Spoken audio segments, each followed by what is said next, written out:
Acaso não temos andado no mesmo espírito e não seguimos ou andamos nas mesmas pisadas? Eu queria, com a graça do Senhor, com a ajuda do Senhor, tocar um pouco nessa questão da natureza do ministério, ou da origem do ministério, e também do poder ou da condição em que devemos andar juntos. São duas coisas: andar no mesmo espírito e seguir ou andar nas mesmas pisadas. Porque andar no mesmo espírito fala da essência, fala da natureza, fala daquela realidade espiritual que o próprio Senhor produz quando Ele vincula pessoas. E pisadas fala de serviço, aquilo que procede do interior, mas ele é manifestado no exterior. Por que eu gostaria de tocar nessas coisas? Porque o tempo presente, ele nos desafia a nos vincular a movimentos, a obras, a expectativas de maneira assim ingênua, de maneiras tão rápidas, né? Nós temos que andar juntos, nós temos que fazer alianças, nós temos que nos dar ao companheirismo, a destra de comunhão, devemos nos incluir ou somar no mover que estamos recentemente conhecendo, seja aqui, acolá. E de maneira que é muito fácil a gente andar de um lado para o outro e da mesma velocidade que externamente possamos andar junto com pessoas, com irmãos, com serviços, de maneira rápida, nessa mesma velocidade rápida pode ser também dividido, separado, desintegrado. Quase sempre as coisas que são feitas rapidamente são destruídas rapidamente ou perdem realidade rapidamente. Nenhuma relação que seja de fato uma relação madura, ela é construída rapidamente.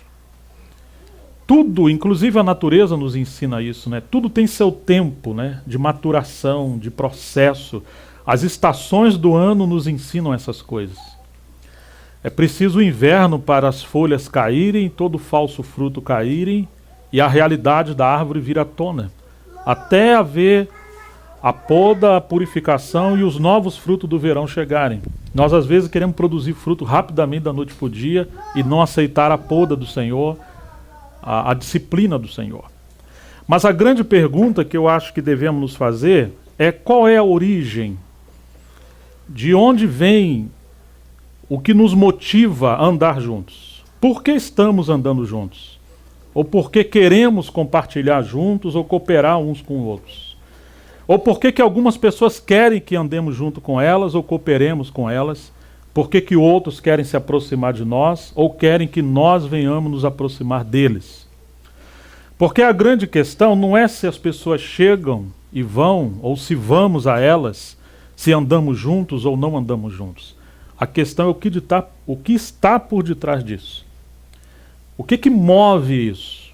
Eu tenho a leve impressão de que poucas pessoas pensam sobre isso. Há uma expectativa muito grande de aglomeração. Há uma expectativa muito grande de uma obra mais global, mais forte, mais expressiva. E estranhamente os caminhos do Senhor são diferentes. Por exemplo, você se lembra na época de Eliseu e Elias, ou Elias e Eliseu, tinha uma escola de profeta. E você sabe quantos profetas saíram daquela escola? Nenhum. Então isso é uma coisa meio estranha. Você tem uma escola para preparar profetas e não sai nenhum profeta dali. Deus orienta Elias, aí alguém que estava trabalhando no campo com seu gado, ia lançar sua capa sobre ele.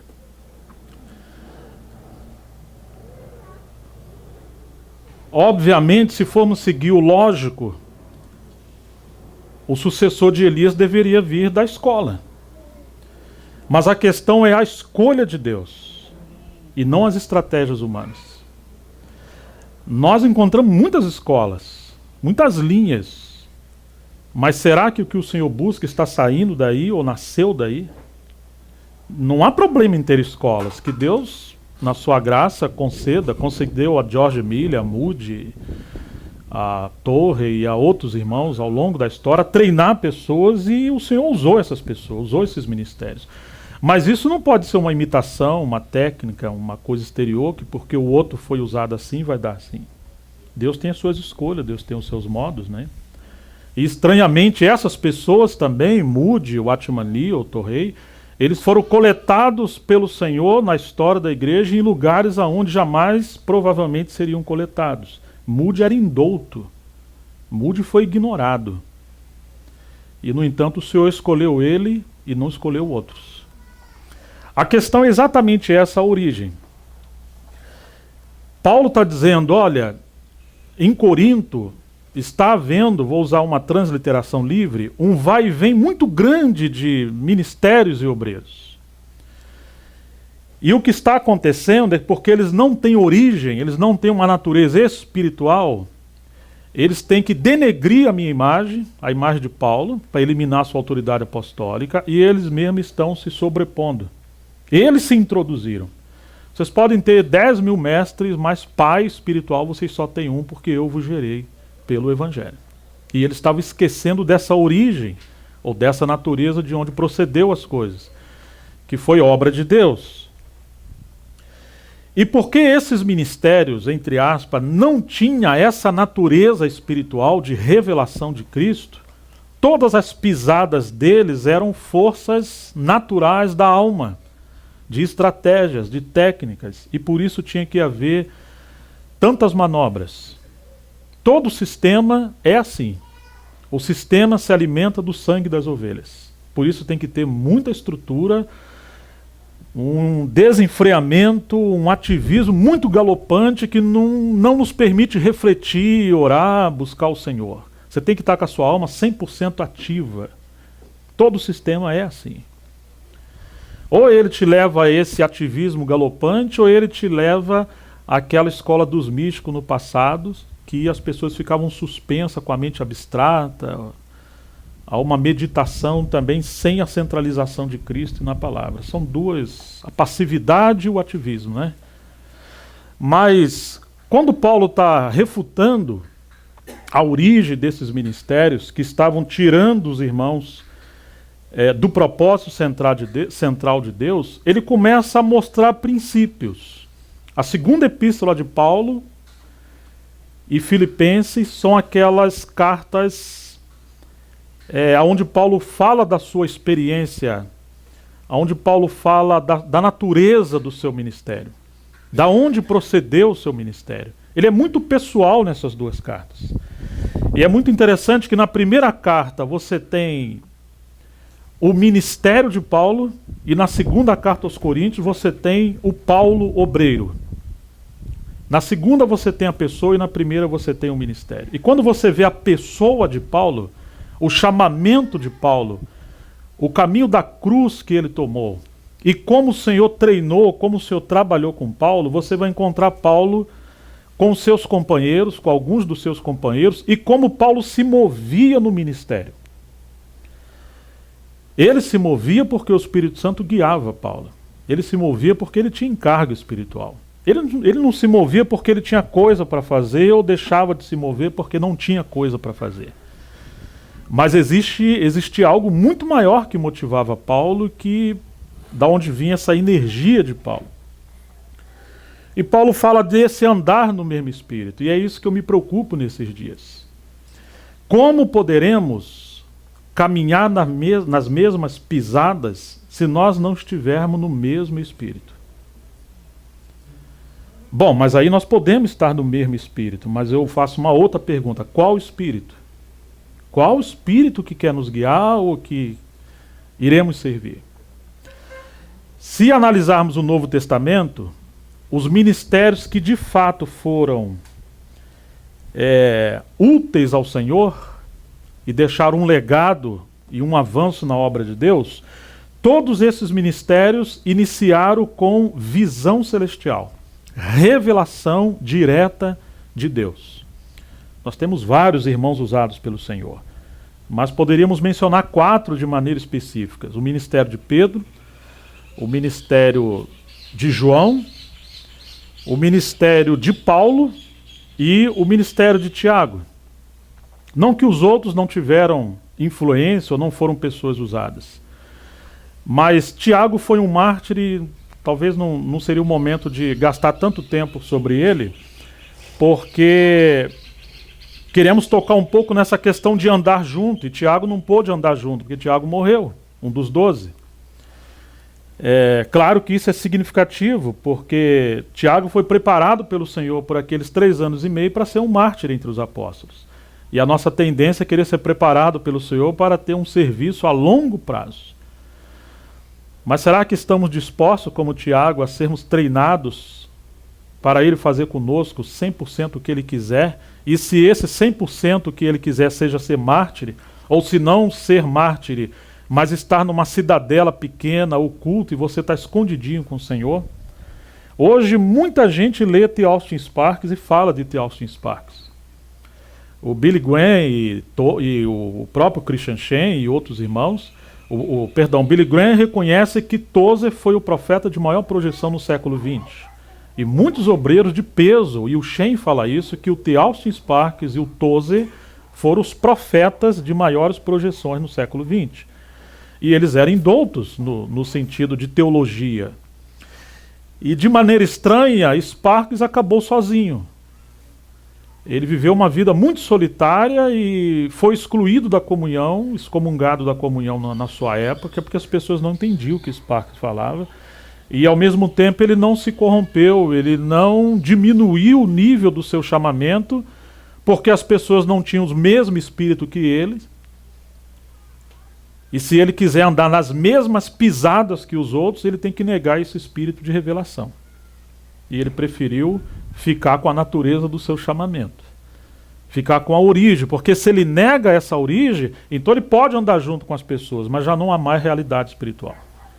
Vocês me entendem, irmão? Existe uma área externa que se move, mas não pelo Espírito Santo. Quando a gente olha esses obreiros que Deus usou, a gente vai ver que todos eles mantiveram um chamamento íntegro.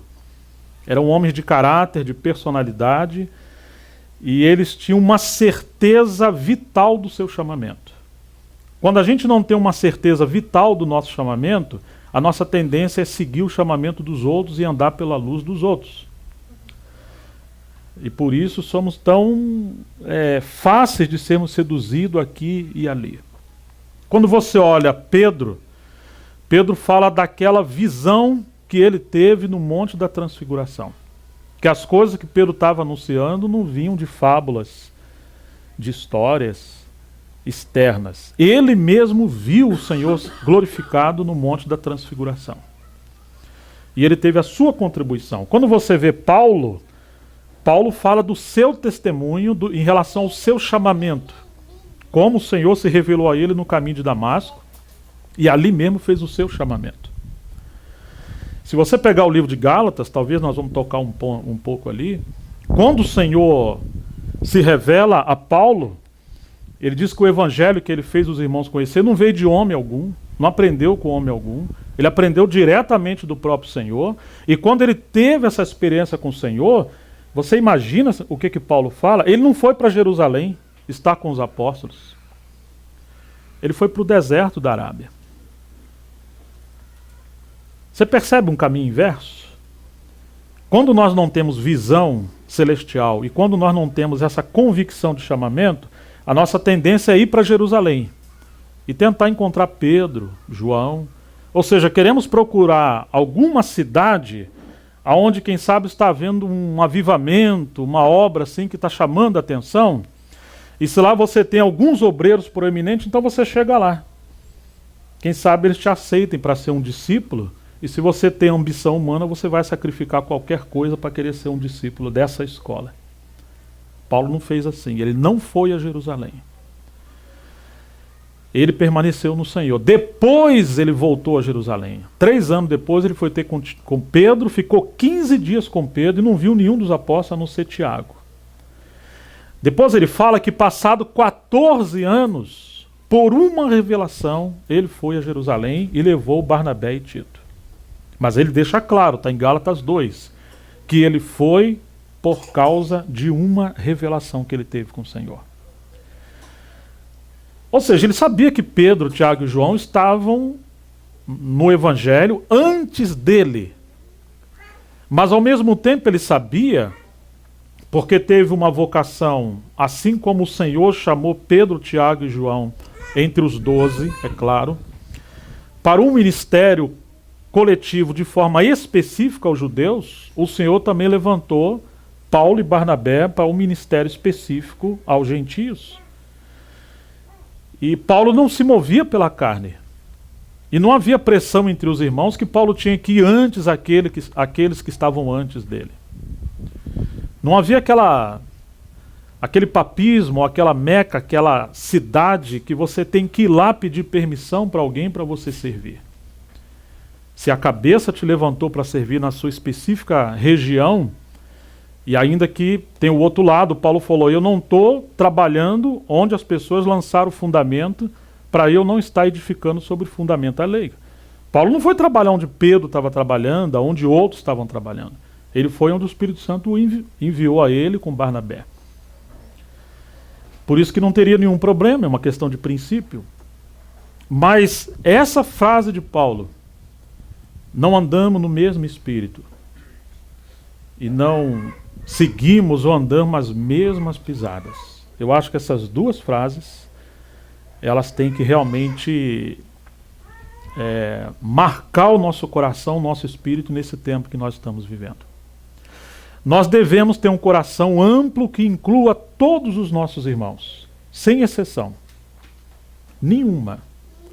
Mas nós não podemos compartilhar ministério com todos os nossos irmãos. Ué, mas por que não? Porque a filiação é a base da comunhão, ou a centralidade em Cristo é a base da nossa comunhão. Somos irmãos porque nascemos de novo. Então isso é uma questão de vida. Isso é uma questão da natureza da salvação. Mas quando se fala de ministério, fala-se de um chamamento, de uma incumbência, de uma responsabilidade. E o chamamento não é globalizado, ele é específico. Primeiro o chamamento ele é individual, e depois que ele é individual a cada um de nós, o Senhor nos vincula com pessoas, assim como ele vinculou Paulo e Barnabé, ou Pedro e João. E essa dupla, ou trio, ela pode ser vinculada a uma equipe com outras duplas. E aí nós teremos um ministério coletivo.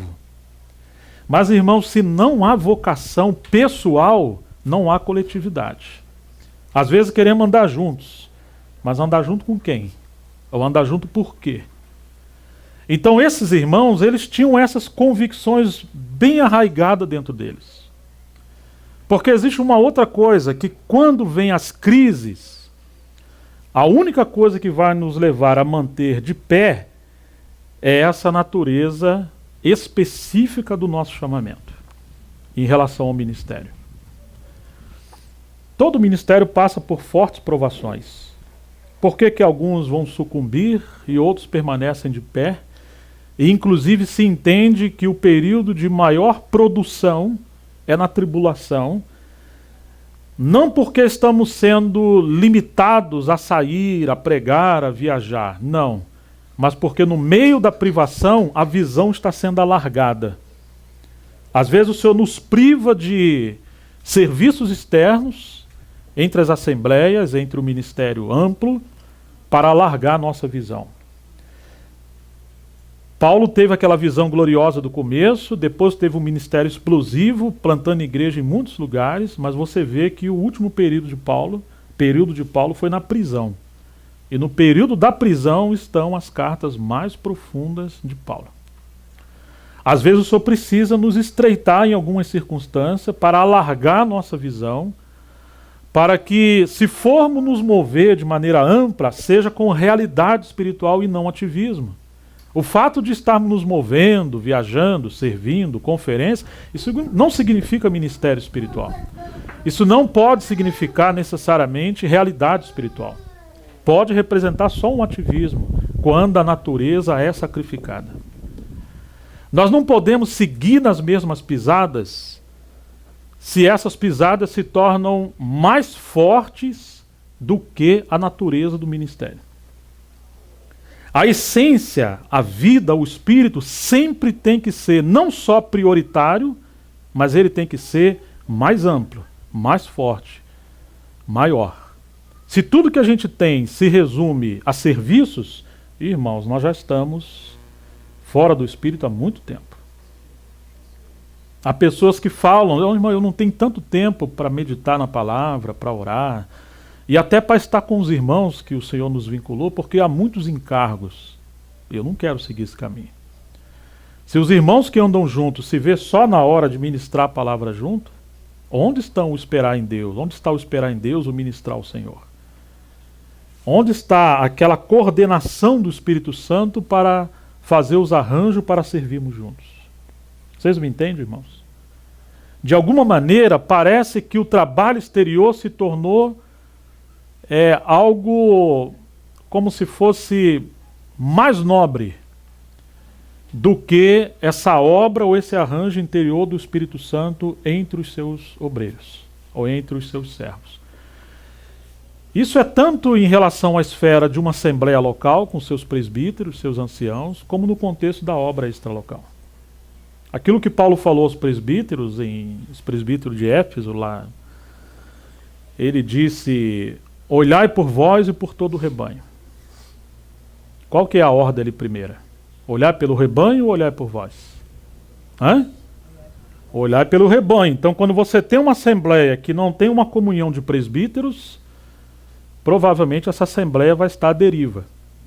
Mas se os presbíteros se reúnem só para tratar de problemas do rebanho, meu Deus do céu, também está à deriva. Eles têm que olhar por eles primeiro. Mas como vamos olhar uns pelos outros? Eu cuido de você, você cuida de mim. Irmãos, nós não sabemos nem cuidar uns dos outros. Isso só é possível se nos voltarmos ao ministério do Espírito Santo. Se nos dedicarmos a tempo, a fio diante do Senhor em oração, em comunhão, na palavra, para que aquilo que aconteceu em Atos 13, que havia profetas e mestres em Antioquia, e eles servindo ao Senhor com jejum e oração. Eles não estão servindo o povo, eles estão voltando para esse mesmo Espírito, para essa essência vital, porque eles sabiam, por revelação e por experiência, que toda obra que se move no exterior, que não parte da direção, do suprimento do Espírito Santo, é um ativismo, é uma religião. Por isso eles estavam ministrando ao Senhor. Então, diz as Escrituras assim: e disse o Espírito Santo: separai-me agora a Barnabé e a Paulo e Barnabé, para a obra que os tenho chamado. Barnabé e Paulo. Eram 5, mas não foram os 5. Também não foi só Barnabé, também não foi só Paulo, é Paulo e Barnabé. E o que eles fizeram, irmãos? Continuaram orando e jejuando. E agora o Espírito Santo os enviou. Como que o Espírito Santo os enviou? Através daqueles outros que ficaram. Mas a base do envio foi espiritual. E por isso a obra seria espiritual. Mas se a base do nosso envio é só uma escolha, pô, irmão, tem uma necessidade tão grande naquela região, o que vocês acham? Ah, fulano podia, não, eu não, mas que eu estou estudando, trabalhando, e você, não, eu estou agora com problema na família, e você, né, eu estou mais à vontade, sabe? Minha empresa estabilizou um pouquinho, eu estou um pouco, o irmão está mais livre, então o irmão vai. O irmão vai porque está mais livre? O que você vai produzir lá? Você vai produzir um bocado de irmão livre. Mas livre em quê? Não em Cristo. Vocês estão me entendendo, irmãos? Você vai reproduzir o que você é e não tanto o que você fala. E isso é ministério. Então, queridos, eles foram enviados pelo Espírito Santo. Mesmo Espírito. E por isso eles podiam seguir nas mesmas pisadas. Agora, onde eles estavam, eles dependiam dessa natureza, dessa essência. Tanto que quando eles foram separar anciãos em cada cidade, o que eles fizeram antes? Falaram, eu acho que aquele irmão ali... irmão, aleluia, irmão, está confirmado. Foi assim que eles fizeram? Não. Jejum e oração. Por isso que Paulo podia falar, né? Olhai por vós, por todo o rebanho, sobre o qual o Espírito Santo vos constituiu bispo para pastoreardes ou apacentar. Quem constituiu foi o Espírito Santo. Ué, não foi Paulo? Não foi Barnabé? Não, irmãos, ele não está falando desse lado exterior. Ele está falando agora da natureza. Né? Hoje você escuta muitos irmãos falar assim, irmão, quem me separou foi fulano. Puxa, foi fulano? Ou se foi fulano, então só pode ser de Deus. Paulo não falava assim, foi o Espírito Santo. Agora, se ele usou Pedro, Paulo, outros irmãos, outros ministérios, claro que isso é importante, né? Mas a questão é de onde vem essa origem. Então, irmãos, todo ministério relevante, ele começou com revelação espiritual. Todo ministério que teve uma obra expressiva é porque essa obra foi suprida por revelação. E se ele terminou bem, como disse Paulo, eu combati o bom combate, completei a minha carreira e guardei a fé, é porque ele foi até o fim dependendo desse mesmo princípio. O grande problema é que mesmo que se a gente comece pelo Espírito Santo, às vezes nós não estamos cuidando de como terminaremos a nossa carreira. Na Bíblia você tem vários exemplos de servos de Deus que começaram bem a sua carreira, mas terminaram mal. Por quê? Porque o exterior se sobrepôs ao interior. Era o trabalho exterior representando o interior. E o exterior é apenas um meio para o interior se manifestar. Estamos aqui numa chácara, juntos, está muito bom. Isso é o aspecto exterior, né? Essa reunião, tudo isso. Mas será que isso aqui é um meio para o Espírito Santo trabalhar conosco? Será que o que nos traz aqui é apenas uma viagem, um lugar agradável, porque gostamos de alguns irmãos, né? E eu também estava meio de folga esses dias, tinha uma vaga no carro, irmão, vamos lá, vamos, então vamos. Que aí ajuda a gente a pagar os custos, então vamos lá. Então, queridos, muitos começaram bem e eles saíram do Espírito. E a obra que levaram adiante já não é a obra de Deus, é a sua própria obra. Nós temos que cuidar como estamos caminhando hoje e cuidar da carreira para saber como terminar. Se formos agradar homens, nós vamos ter que sacrificar muitos valores espirituais, muitos princípios. Se formos agradar a Deus, teremos que tomar a cruz no quesito de não cair naquela tentação que Satanás tentou Jesus, a segunda tentação, se você é filho de Deus. Então você pula daqui de cima, faça alguma coisa, não espera. O povo tem que saber que você é o Messias. Então você pula, porque tem um texto lá na Bíblia, no Salmo 91, que ele vai dar ordem aos seus anjos a seu respeito, eles vão te segurar para você não tropeçar. Isso é a presunção. Às vezes somos tentados a sair fazer coisa. Temos que fazer coisa. A coisa está muito devagar, é um grupinho, irmãos. E aí as pessoas criam meios. E quando criam meio, então estão caindo na tentação de Satanás, que tentou Jesus como homem, mas usar as dádivas de Deus ao seu ministério em benefício próprio. E não esperar o tempo de Deus. Você é filho de Deus, transforma essas pedras em pães. Ele está tocando ali essa tentação, penso eu. Primeiro, ele está lançando uma dúvida quanto à identidade. Será mesmo que você é filho de Deus? Eu acho que não é não. Mas se você for, você tem que fazer alguma coisa. Você está desequilibrado. Você está esperando muito em Deus. Ou Deus não está sendo muito justo com você. Foi lá no Jordão, foi batizado por João, e aí ele falou que você é o filho amado, né? Você foi ungido ali pelo Espírito Santo, deveria começar o seu ministério, mas não, o Espírito Santo te guiou para o deserto. Que direção é essa, irmãos? Você vai para o deserto para quê? Para ser tentado pelo diabo. Então está na hora de você fazer alguma coisa. Chega de deserto. Vão entendendo? Graças a Deus que Jesus resistiu. Ele sabia a sua identidade. Você sabe a sua identidade, eu sei a minha identidade. Porque se não soubermos claramente a nossa identidade, nós cairemos nessa tentação de fazer coisa a nosso favor. produzir a sua própria provisão, transforma pedras em pães. Essa é uma necessidade de provisão. Ou uma necessidade de reconhecimento. Pula. Os anjos vão fazer o milagre de te segurar. Tem muita gente saltando. Esses dias alguém falou para mim, poxa, Jé, se você fizesse assim igual o outro está fazendo, seu ministério estava explodindo, você tem um encargo da palavra. Eu falei, pois é, irmã. Arreda de mim, né? De vez em quando a gente escuta essas coisas, irmão. Uma vez eu estava viajando com um irmão e eu estava sem dinheiro, diante de Deus, ninguém sabia que eu estava sem dinheiro. E um irmão que serve há muitos anos, servia, né? Ele se chegou perto de mim e falou assim, irmão, eu acho que você está desequilibrado. Porque você serve várias igrejas. Se você pegar um telefone e ligar, falar para os irmãos depositar tanto na sua conta, os irmãos vão depositar. Espera aí que eu vou te mostrar. Ele ligou na minha frente. Ô irmão, deposita tanto na minha conta hoje. E ele fazia assim. E aí, irmãos?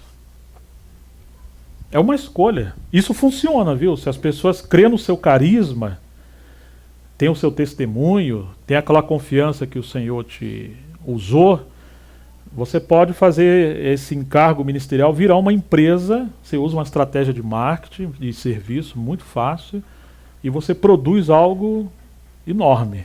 Não é muito difícil. A pergunta é Deus que está fazendo isso? Às vezes as pessoas falam, poxa, irmão, tem um irmão ali com um encargo maravilhoso, assim. Você não quer chamar ele para viajar com você, ser seu companheiro? A questão não é se eu quero. A questão não é se eu posso, e nem se ele está disponível, não.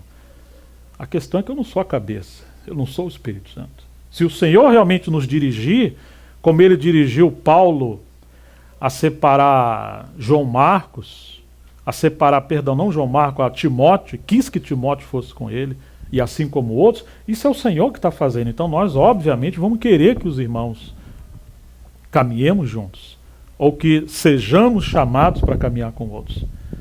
Mas a questão é quem está começando esse assunto.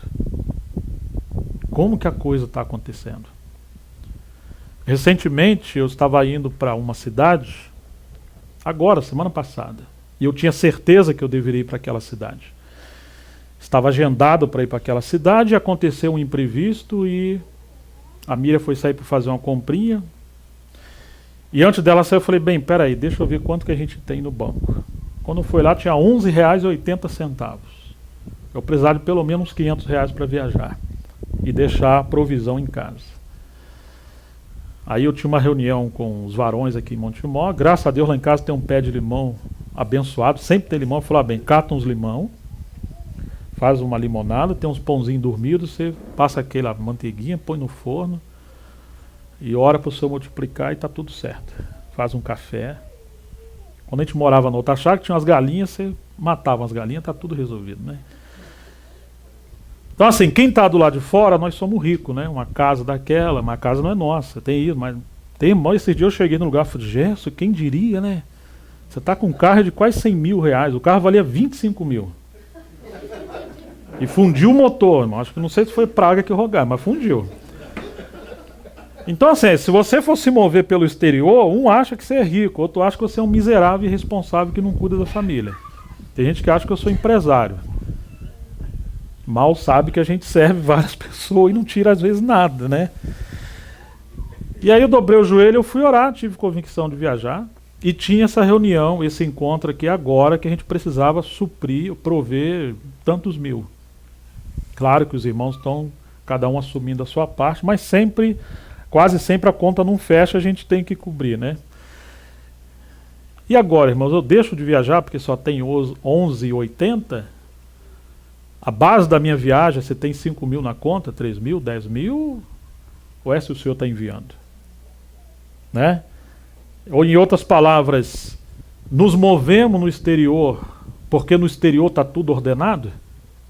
Porque está tudo certinho? Então, quando a gente diz sim à vontade do Senhor, o Senhor ele provê os meios. Ele não deixa a coisa faltar. Se a obra é dele. Se a obra é nossa, não. Vai dar um problema danado. Quando tem dinheiro, dá errado. Não porque falta o dinheiro, mas falta o Espírito, falta a revelação. Vai ter que ter muita carne trabalhando. Então, irmãos, a gente de alguma maneira foi treinado a se mover quando as coisas exteriormente tá bem. Ou não se mover quando as coisas não estão bem. E a questão é convicção, fé, em obediência ao Senhor, que está nos movendo. Se vamos nos mover ou não. Hoje, infelizmente, a pressão é muito grande, né? Você tem que ceder aqui, você tem que prestar conta ali, você tem que se incluir com o irmão, você tem que responder. Muitos irmãos fazem perguntas: irmão, você não acha que isso aqui ia dar certo? Você não acha que tem que fazer assim? Mas essas perguntas é pergunta de uma alma inquieta, que veio de um ativismo, de um sistema que não funcionou, e agora quer que a gente se submeta àquele sistema. Lá não deu certo, mas quem sabe aqui vai dar. É o mesmo demônio, é o mesmo espírito. E as pessoas não conseguem parar, elas sempre têm que estar inventando alguma coisa. Que Deus tenha misericórdia de nós, irmãos. Nós não queremos inchar, né? Não queremos inchar. Essas duas frases de Paulo, que eles se moviam porque tinham o mesmo espírito.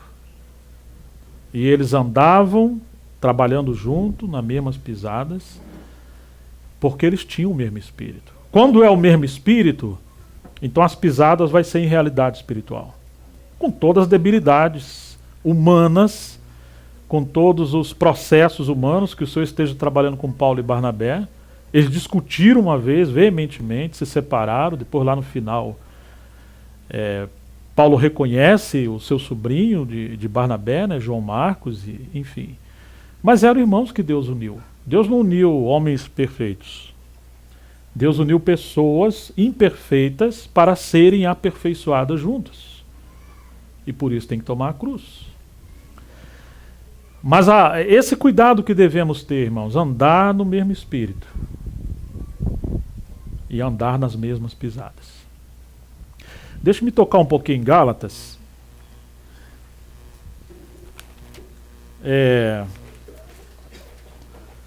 Gálatas capítulo 1.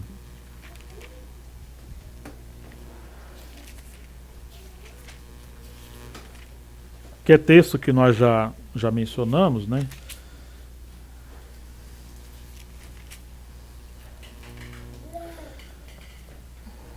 O verso 1 ele vai dizer: Paulo, apóstolo, capítulo 1, verso 1, não da parte de homens, nem por intermédio de homem algum, mas por Jesus Cristo e por Deus Pai.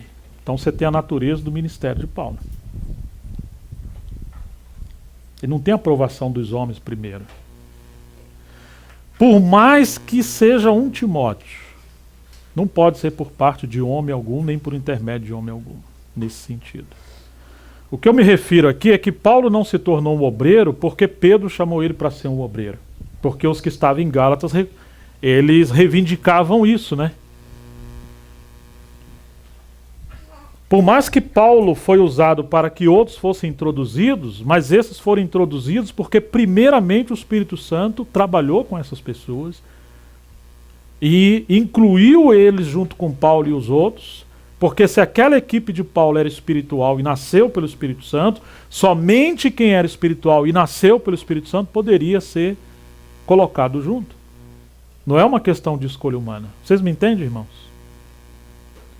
Então essa frase que Paulo está dizendo, não da parte de homem, é uma resposta a esse desprezo ao ministério dele.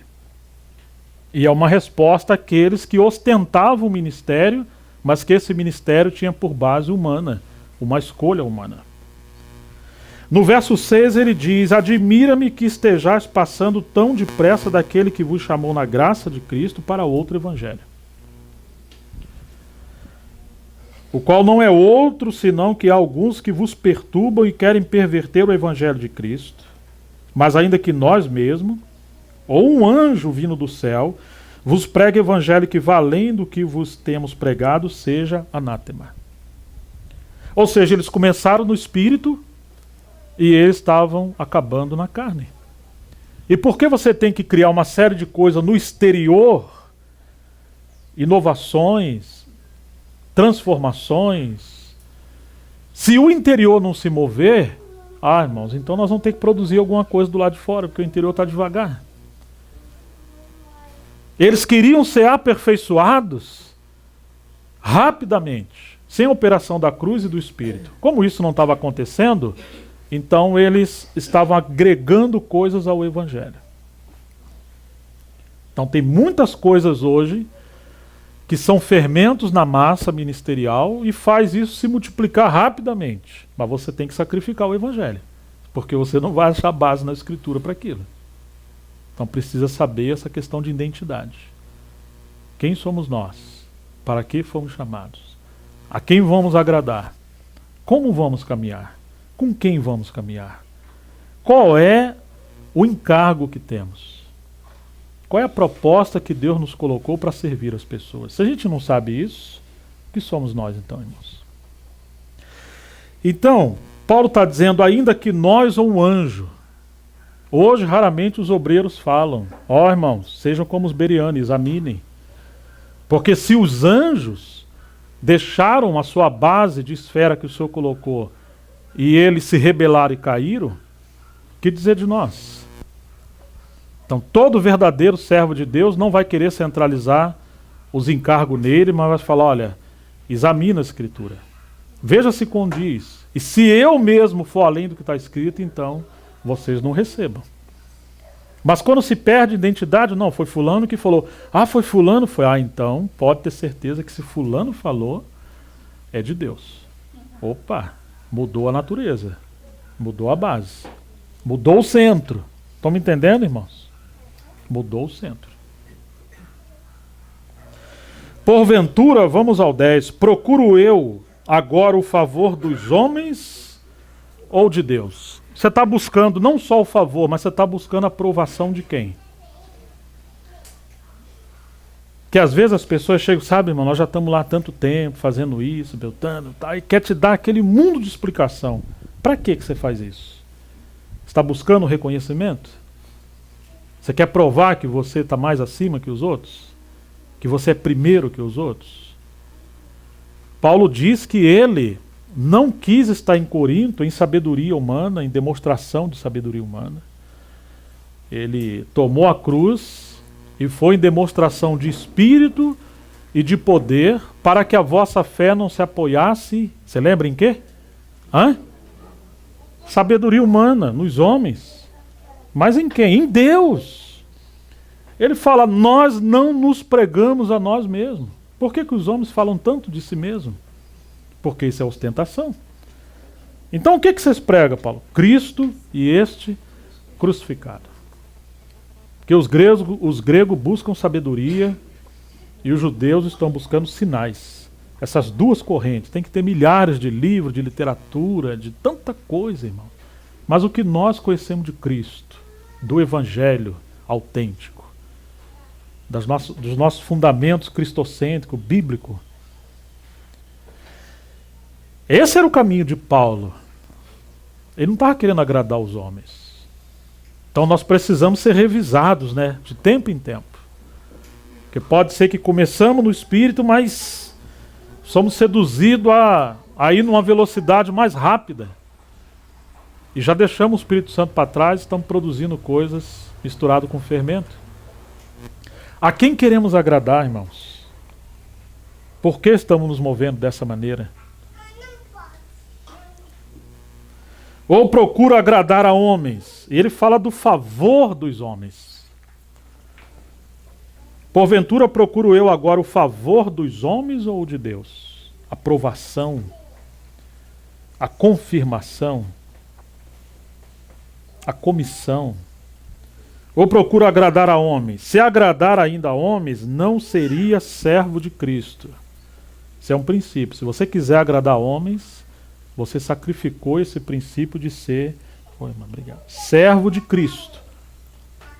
Porque o servo de Cristo ele vai ser sempre desafiado a agradar a homens. E só tem uma maneira de você agradar os homens. É não agradando a Cristo.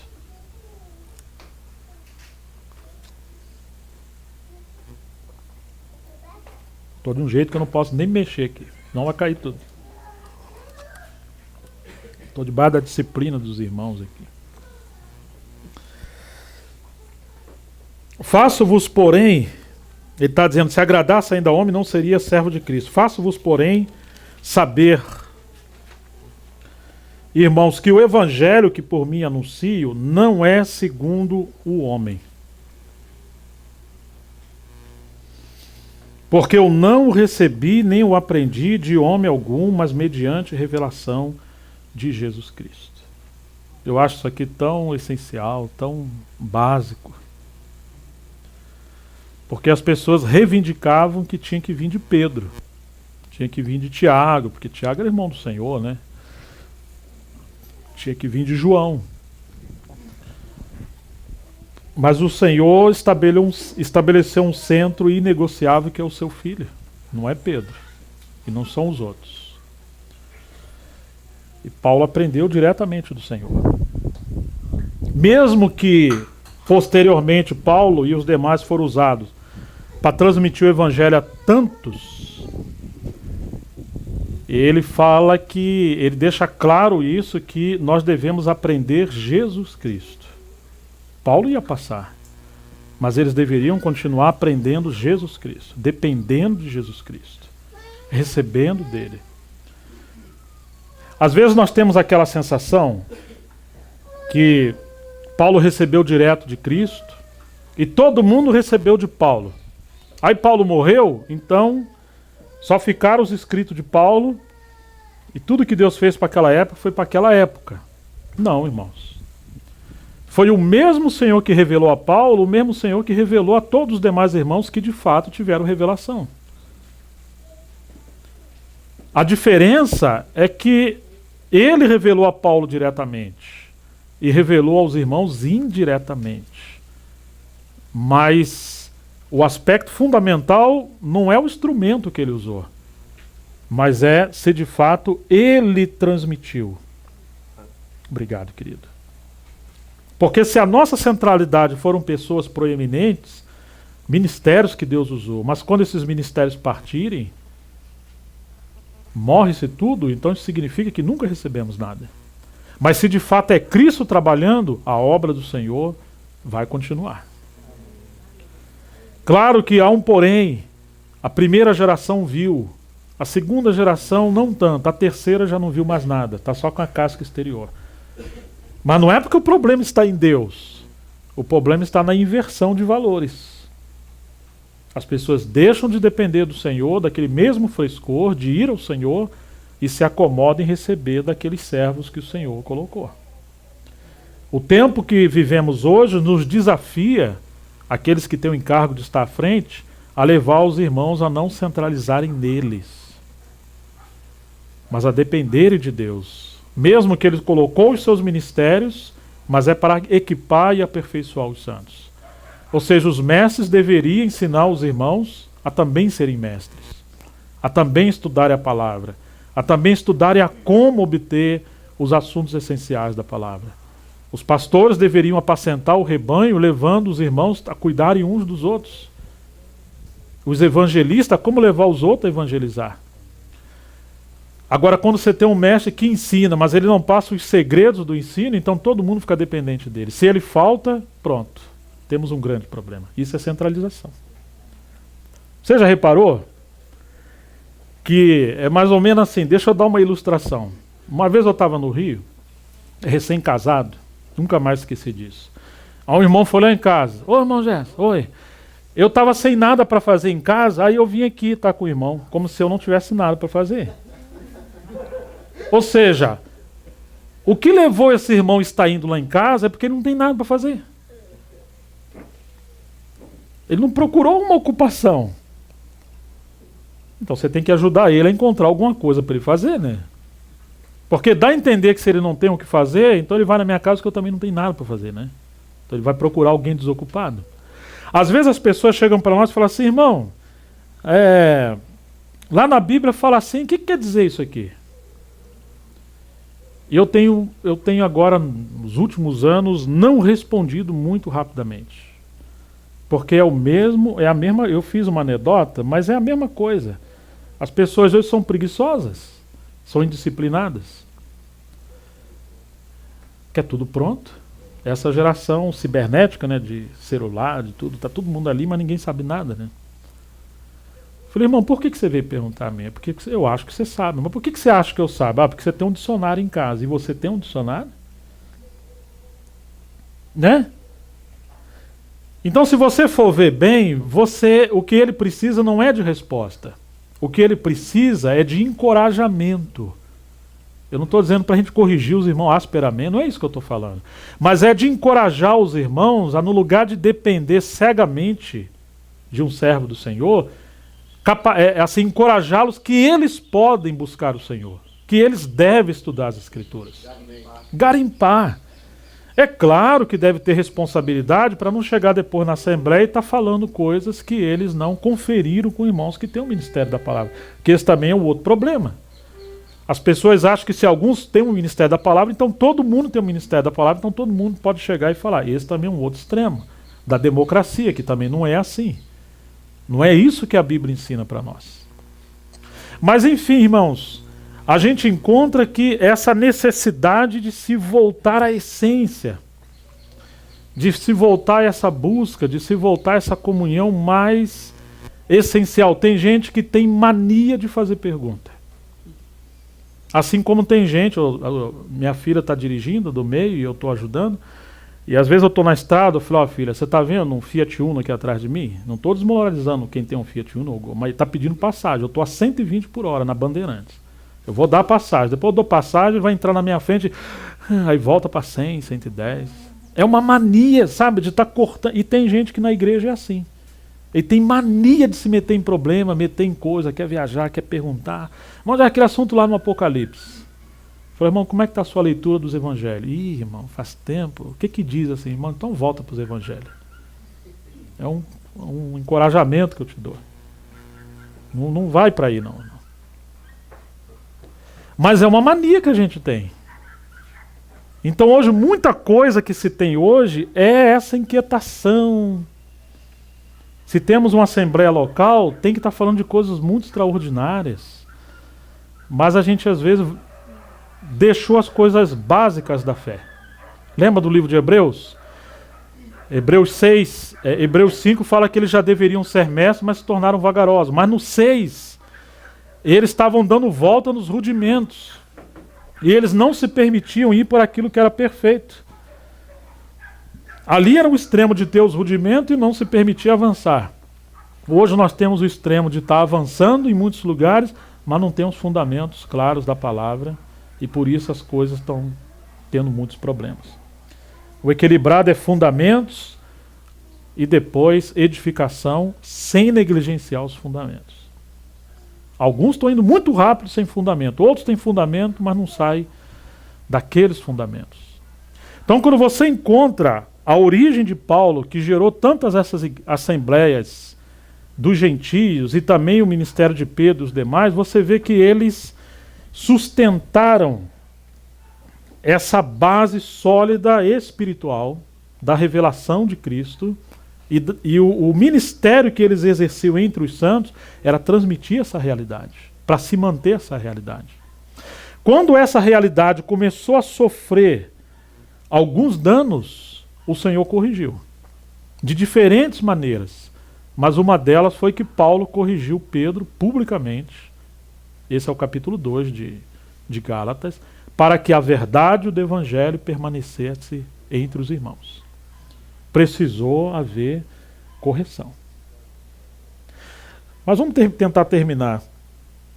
Eu não recebi de homem algum, nem aprendi de homem algum. Verso 12, mas mediante a revelação de Jesus Cristo, porque ouviste qual foi o meu proceder outrora no judaísmo, como sobremaneira perseguia eu a igreja de Deus e a devastava. Na minha nação, quanto ao judaísmo, avantajava-me a muitos da minha idade, sendo extremamente zeloso das tradições de meus pais. Quando, porém, ao que me separou antes de eu nascer, e me chamou pela sua graça. Que maravilha, irmãos. que revelação, que identidade, que convicção. Você tem os chamados de Paulo, que na verdade é um chamado só, mas ele foi progressivo até chegar em Atos 13, que ele fala: separai-me agora, Saulo e Barnabé. É o mesmo chamado. Mas quando ele está indo também, no final da sua carreira para Jerusalém, o Senhor se apresenta a Paulo e fala: importa que você compareça também a Roma. Mas aquele chamamento inicial ele tinha que ter. Tem muita gente que, apesar de ser filho, ser irmãos queridos, que servem, mas eles não têm um chamado específico de Deus para algo, mas eles querem ter algo. E quando tenta fazer, isso não é espiritual. Isso é natural.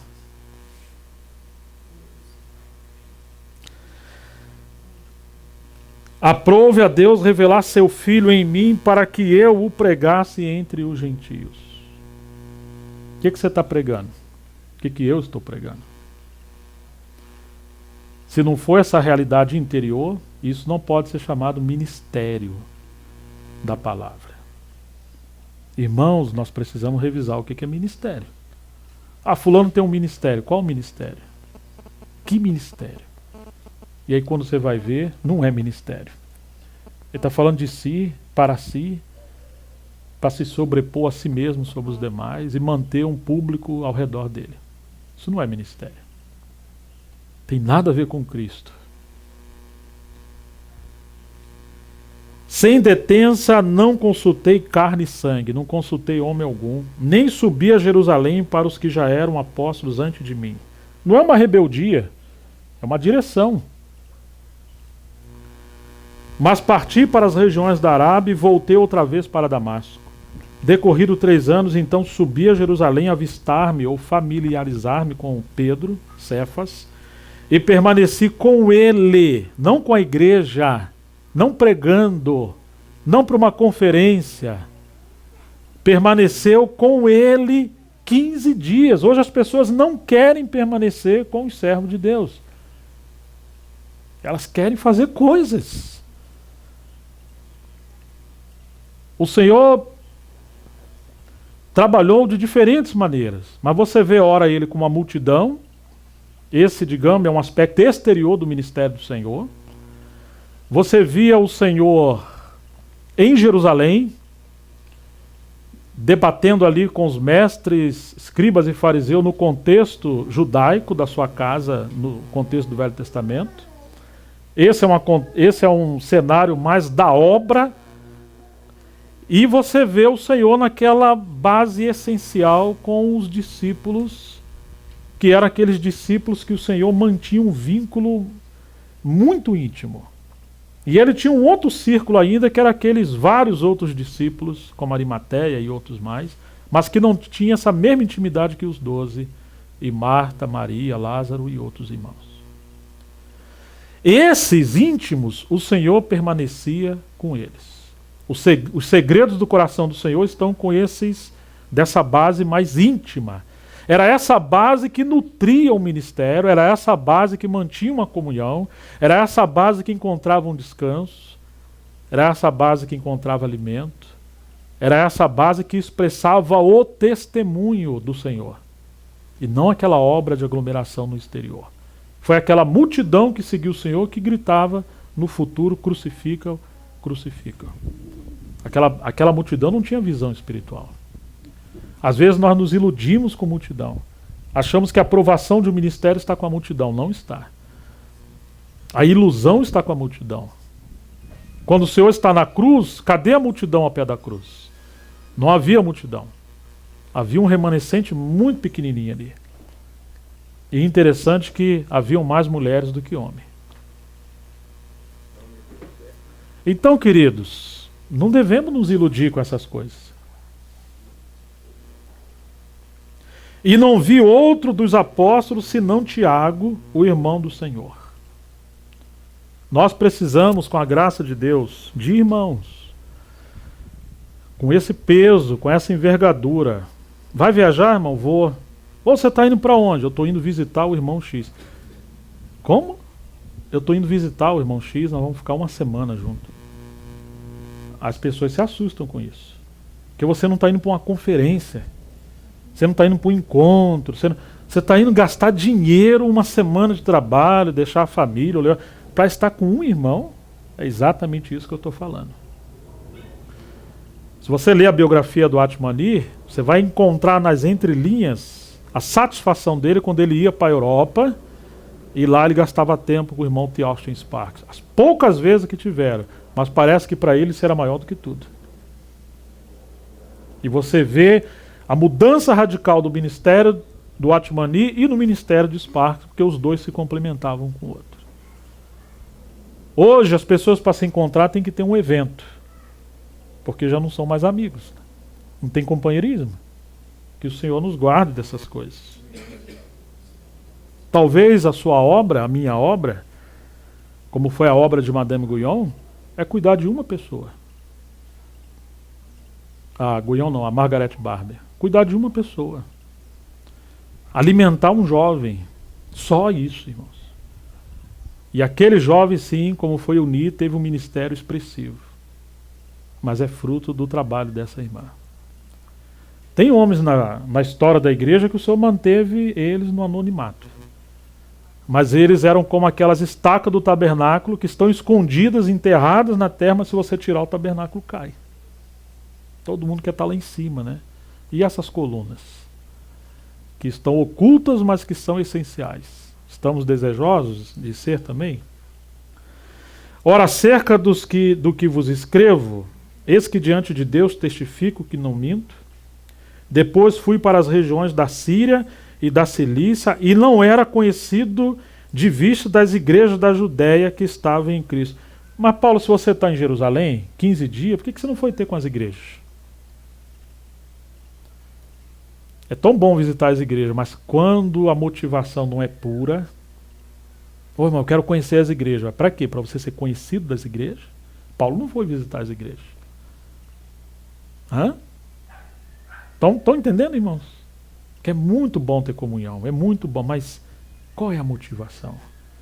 Qual é o espírito que está por detrás dessas pisadas que está se andando, se seguindo?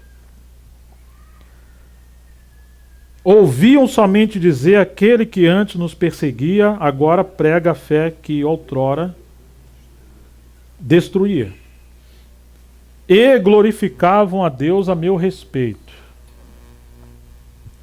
14 anos depois, eu subi outra vez a Jerusalém com Barnabé, levando também a Tito. Subi em obediência a uma revelação. Como isso é fundamental? Porque está falando da natureza do ministério. Revelação. Nos mover por revelação. Nos mover porque ele dirigiu. Nos mover porque fomos inclinados. É claro que quando a gente tem uma direção inicial, você se torna responsável em cuidar daquilo que Deus te entregou. Então você não precisa sempre ter uma grande revelação para você fazer algo quando você tem convicção de que aquilo é a vontade de Deus na sua vida. Paulo viajava, ia para vários lugares, não sempre porque Deus lhe deu revelação, mas sim porque ele era um homem espiritual responsável com seu encargo, e se o Senhor quisesse mudar, ele mudaria. Mas aquela revelação inicial ele tinha que ter. Ele teve. Tanto que Paulo foi pregar o evangelho em alguns lugares, o Espírito Santo impediu. Ele se voltou para outro lugar, o Espírito de Cristo impediu. Até que à noite ele teve uma revelação, um varão macedônio pedindo para eles passar para lá. E ele entendeu que era a direção do Senhor e foi. Mas até que o Espírito Santo mostrou, ele continuou fazendo aquelas coisas que ele sabia que era a vontade de Deus. Esse é um outro extremo, né? De que se você sabe a vontade de Deus, que você é responsável por aquele encargo, você negligenciar esse encargo, porque você sempre quer que Deus fale com você para fazer aquilo. Então, assim, Deus quer um relacionamento e uma parceria com Ele responsável. De convicção, eu sou responsável por isso. Algumas vezes o Senhor perguntou ao seu servo: o que você tem na mão? Uma vara. É um peixinho, é um pão, é 5 pães e 2 peixinhos. Então ele vai usar aquilo, mas você tem que ter algo na mão. que você está clamando a mim, Moisés? Não falei que você ia entrar lá? Então diga o povo que marche. Você tem que levar o povo. Outra vez ele falou para Moisés, passa diante do povo. Então aqueles que têm encargo, eles devem passar diante daquele povo, daquela responsabilidade, dependendo do Senhor, mas eles serem fiéis ao que Deus deu. Esse é o outro ponto de equilíbrio, né? Mas a base tem que ser sólida, de convicção por essa revelação. Fui por uma revelação e lhes expus o evangelho que prego entre os gentios, mas em particular os que pareciam de maior influência, para de algum modo não correr ou não ter corrido em vão. Você está vendo que Paulo não foi pregar à igreja. Paulo foi ter com as colunas em Jerusalém que levava a obra de Deus em diante. Agora o próprio Senhor promoveu esse arranjo entre eles, para eles se examinarem mutuamente quanto ao que eles estavam pregando. O Senhor queria preservar o testemunho do Evangelho e gerar também essa destra de comunhão entre outros. Mas isso foi uma coisa que o Senhor fez. Não foi uma coisa que Paulo ou que Pedro, nem Pedro reivindicou, nem Paulo teve um senso de inferioridade que o motivasse a estar com Pedro. Irmãos, quando se fala desse nível de equipes de ministérios estarem com outras equipes, se isso não for um arranjo do Senhor, isso gera problemas devastadores. Tem que ser o Senhor. Porque envolve uma série de implicações espirituais que foge à nossa compreensão.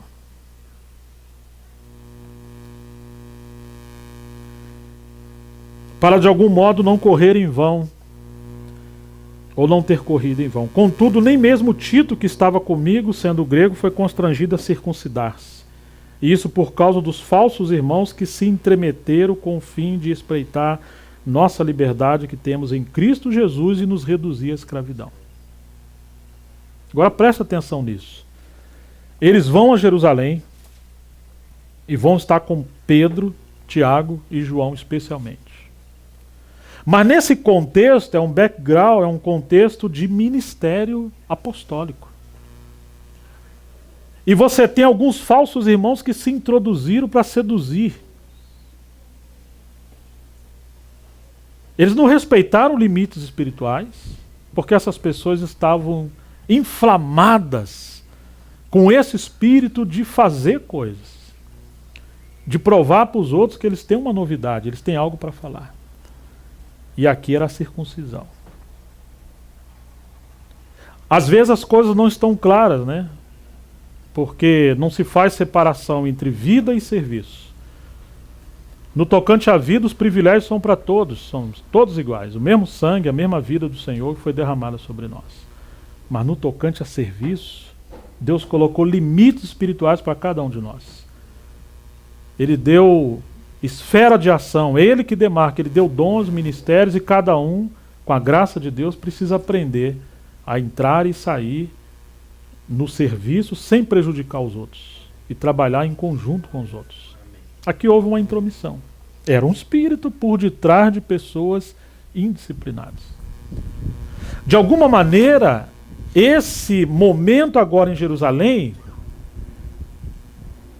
o lado essencial do Evangelho ainda estava sendo prejudicado por causa do judaísmo do qual Pedro, Tiago e João havia saído deles, mas havia essas implicações. Quando Paulo esteve em Jerusalém e teve com Tiago, antes de Paulo ser aprisionado, Tiago fala para ele, você vê quantos milhares de irmãos creram.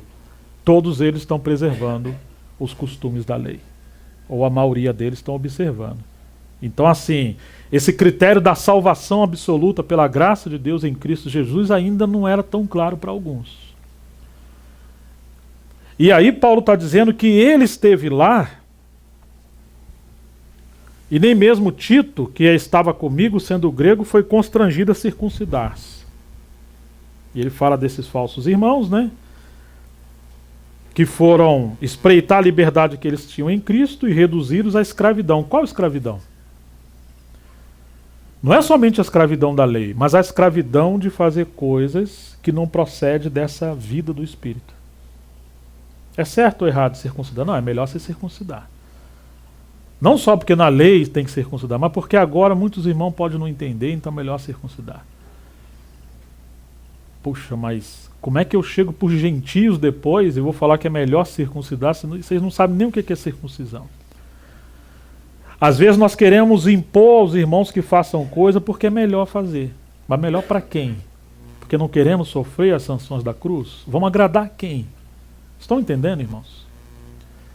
Essa mania de querer conduzir as pessoas por uma inclinação natural, uma percepção natural. Isso é pôr julgo sobre os irmãos. E aí você vai ver que Paulo, verso 5 diz assim: aos quais nem ainda por uma hora nos submetemos. Puxa, Paulo, você vai lá em Jerusalém, a base do ministério apostólico dos apóstolos do Cordeiro, eles andaram com Jesus, eles comeram com Jesus, eles viram o Senhor ressurreto, e você chega lá e você não vai se submeter àqueles irmãos que estavam ali junto com Pedro, Tiago. Você não está sendo meio subversivo, meio rebelde? Mas você vai ver o que Paulo vai falar. Por que Paulo não se submeteu? Verso 5. Por quê? Para que a verdade do evangelho permanecesse entre vós. Ou seja, Paulo não deixou de se submeter ao evangelho. Paulo não deixou de se submeter ao que Pedro, Tiago e João tinham de fato de Cristo. Paulo não deixou de se submeter àquilo que era obra e arranjo de Deus. Paulo não se submeteu àquilo que era da carne, aquilo que era natural, aquilo que não era do Espírito. Percebe a diferença, irmãos? Que às vezes as pessoas querem nos arrastar a fazer coisas, falar assim: eu estou vendo que o irmão não é muito submisso. Eu estou vendo que o irmão é meio difícil, né? Ser meio retirado, o irmão ser meio estranho, irmão. Ou a gente fala dos outros: poxa, aquele irmão é muito querido, tem uma palavra boa, mas aquele irmão é meio, ele não se mistura, ele não cede, ele quer andar sozinho, ele é meio... O que dizer de Paulo aqui? Então, muitas vezes, nós confundimos e queremos que as pessoas andem em algumas pisadas que os outros estão andando, porque eles estão andando, e se eles estão andando, aquilo ali é o correto, é o modelo correto. Oh, meu Deus do céu! Mas partiu do Espírito, e se partiu do Espírito, é essa a incumbência que Deus tem para cada um? O pastor para todas as religiões? É claro, o evangelho é um, a palavra é uma, o conteúdo é um, o chamamento é um, a esperança da nossa vocação é uma só.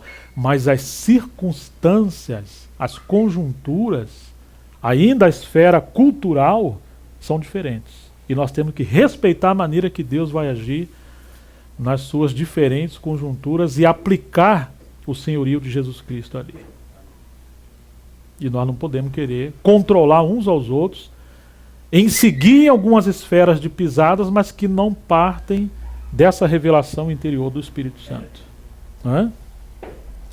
Queremos que as igrejas sejam tudo modelinho, certinho, e não é isso que as Escrituras nos propõem. Para que a verdade do Evangelho permanecesse entre vós. Esse é o compromisso de Paulo.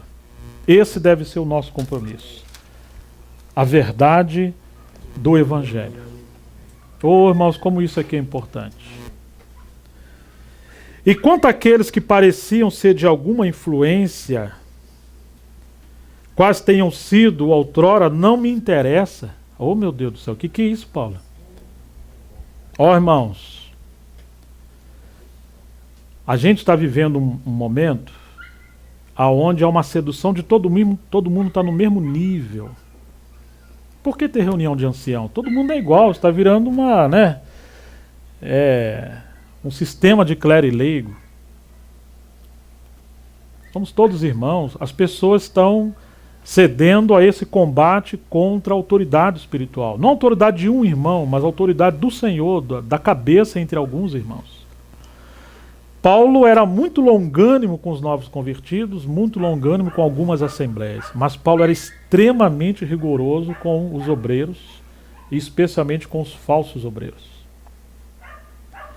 Essas palavras duras de Paulo não são palavras duras aos irmãos simples, mas são palavras de correção a pessoas que se intitulavam obreiros e queriam seduzir Paulo a negligenciar a sua vocação para andar em pisadas que não tinham nada a ver com o evangelho. Isso é diferente. Percebe a diferença, irmãos? Às vezes nós cedemos coisa, isso é politicagem. Isso não tem nada a ver com espiritualidade. Temos que ser firme com a verdade. Temos que ser firme com o Senhor. Amar os irmãos, mas não negociar a verdade. Então quando Paulo está falando não me interessa, é porque as pessoas reivindicavam que ele tinha que, mesmo que cegamente, se submeter aos costumes judaicos, porque Pedro também estava lá, todo mundo estava lá e tal. Retroceder. Deus não aceita a aparência do homem. Esses, digo, que me pareciam ser de alguma coisa, nada me acrescentaram. Aqueles que Deus usou. Antes, pelo contrário, quando viram que o evangelho da incircuncisão me fora confiado, como a Pedro da circuncisão, pois aquele que operou eficazmente em Pedro para o apostolado da circuncisão, também operou eficazmente em mim para com gentios, e quando conheceram a graça que me foi dada, Tiago, Cefas e João, que eram reputadas colunas, me estenderam a mim e a Barnabé a destra de comunhão, a fim de que nós fôssemos para os gentios e eles para a circuncisão. Que maravilha, irmãos, porque agora está havendo um reconhecimento mútuo de aquele que operou em Pedro, Paulo e João, para eles pregar o evangelho à circuncisão. Esse mesmo operou em Paulo e Barnabé. A questão é quem está operando. Está vendo essa frase, aquele que opera? Então você pode chamar isso de natureza de ministério, essência, espírito. Andamos no mesmo espírito, seguimos nas mesmas pisadas. Mas eles agora passam a andar no mesmo espírito, ou pelo menos deram a dessa de comunhão. Mas Paulo não andou nas mesmas pisadas de Pedro, em tudo. Ainda que andemos no mesmo espírito, alguns irmãos andamos em tudo. As nossas divergências seriam divergências de percepções, de personalidade. Um é mais rápido, o outro é mais devagar. Mas isso não muda nada no mesmo espírito, nas mesmas pisadas.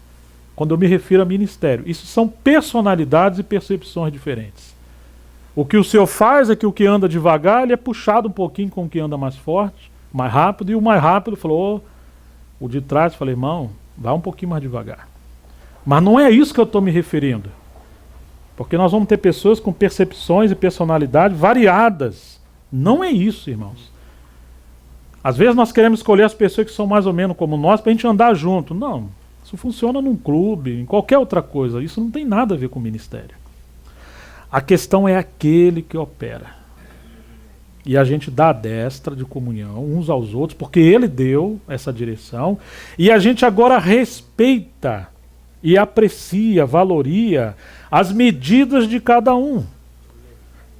Reconhecimento mútuo daquilo que Cristo colocou em cada um. E cada um passa a agir na sua parcela. E se complementa. Um vai na frente, o outro vai depois. Esse que foi depois vai na frente. Isso não faz diferença nenhuma. Porque o que faz a diferença é se é aquele que está operando, continua operando, ou se ele deixou de operar porque nós queremos andar mais rápido. Aí já não espera aquele que opera, nós vamos nós mesmos operar, então deixou de ser a obra de Deus. Mas esse aquele que opera é fundamental. E aí nós vamos ver que um pouco mais adiante eles deram a dessa de comunhão, mas deram a dessa de comunhão com essa condição: você vai para os gentios e nós vamos para os judeus. Ah, nós temos um outro problema aqui. Ô irmão, nós estamos dando a dessa de comunhão, agora vocês vão andar conosco. Não, mas peraí, ué. Não é isso que a palavra está dizendo. Nós podemos até cooperar de vez em quando, né? Seguir algumas regiões, compartilhar o ministério junto, ali naquele tempo, mas vai ter que anular tudo que o outro está fazendo para seguir esse aqui? Não. Aí nós vamos voltar a um princípio papado de novo, papal. Deus colocou cada um na sua respectiva região. E nós vamos respeitar uns aos outros. Quando houver uma necessidade extraordinária, falar, puxa, Roger, te vi. Pedro andou com o Senhor. Vamos convidar Pedro para essa necessidade? Porque é algo assim singular e eu penso que nesse quesito Pedro e João podem ajudar. Então lá vem Pedro e João ajudar, porque é a mesma casa, é o mesmo corpo, o mesmo evangelho. Mas isso não significa que a partir de agora Pedro vai chegar ali, ó, falando, a partir de agora vocês vão ter que estar debaixo do... Não é isso, irmãos. Mas às vezes as coisas têm que ser assim. E esse tem que ser assim já não é aquele que opera. É exterior isso aí. Como precisamos respeitar aquele que opera, mas respeitar que ele vincula pessoas. E essas pessoas ele inclui com outras pessoas formando equipe, mas eles ainda continuam. É interessante que se você experimentar isso, você vai ver que às vezes você está no meio de uma equipe, mas tem um irmão ali dentro daquela equipe que você tem mais intimidade. E não é diminuir o outro. Isso é uma questão que ele fez. E tem assuntos que já não é com ele, é com o outro. E não há diferença nenhuma não é partidarismo, não é uma escolha pessoal. Isso é um arranjo soberano que o Senhor fez. Às vezes estamos longe geograficamente, meses sem se ver, mas você sabe que você não está sozinho. Porque se aparecer uma necessidade especial, aquele irmão que o Senhor te vinculou, ele é a pessoa que vai te ajudar ali. Mas tem outros que estão com você junto ali, 24 horas, mas não anda na mesma pisada, porque se não tiver o mesmo espírito não vai andar. Exteriormente está, mas você sabe que não está. E você não tem essa mesma realidade espiritual com ele, que você tem com aquele que nem um ano, faz um ano que você não vê, ou 6 meses, mas você sabe que é diferente. Como isso só pode ser conhecido pelo Espírito Santo. E a gente quer forçar as pessoas a andar junto, né? Vão até andar junto. Vão falar a mesma coisa, mas você sabe que isso aí não é obra de Deus. Ah, meu Deus.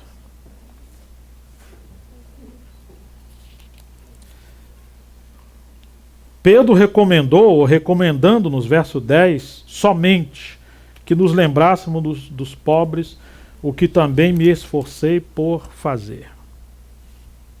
Quando, porém, Cefas veio a Antioquia, agora Cefas foi até Antioquia, a base do ministério de Paulo ali, onde ele foi enviado. Resisti-lhe na face, porque se tornara repreensível. Algumas versões falam que ele o repreendeu na presença de todos.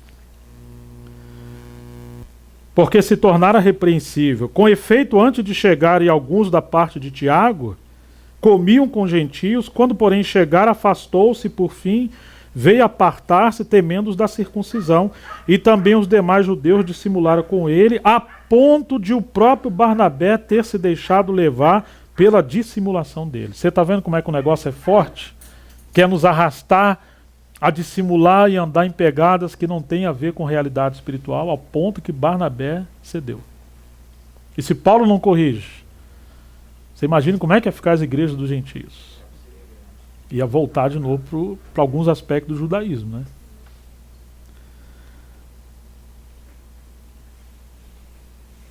Quando, porém, vi que não procediam corretamente segundo a verdade do Evangelho. Tentando parafrasear. Quando, porém, vi que as pisadas que estavam pisando ali já não era segundo a essência do Evangelho. Ou seja, não tinha realidades no espírito e essas pisadas são da carne. É isso que Paulo está falando. Concordam comigo ou não? Agora, não importa se é Pedro, a questão é que você quer que eu ande numa coisa que não é Deus que está fazendo. Ô, irmão, mas é Pedro. Mas daí que é Pedro. Hã? Então você vai ver que houve correção.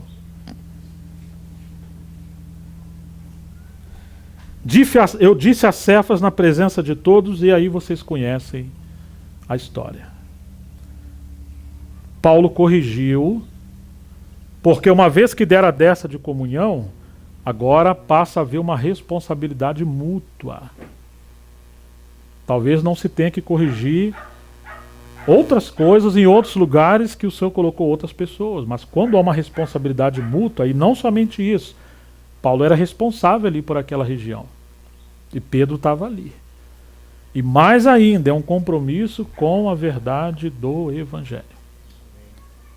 Quando é a questão da verdade do Evangelho, não importa onde você vai estar. Se você for conivente, aí você está sacrificando esses valores do Evangelho para você agradar a Pedro, agradar alguma pessoa. Precisa haver seriedade nessas coisas. Amém, queridos? Eu estou chegando ao fim, irmãos. Paulo está dizendo que não é vergonhoso ser corrigido. É vergonhoso resistir à correção. Parece que Pedro recebeu bem a coisa aí. Lá no final Pedro até dá testemunho, né? Ele fala que a sabedoria que Deus deu a Paulo, né?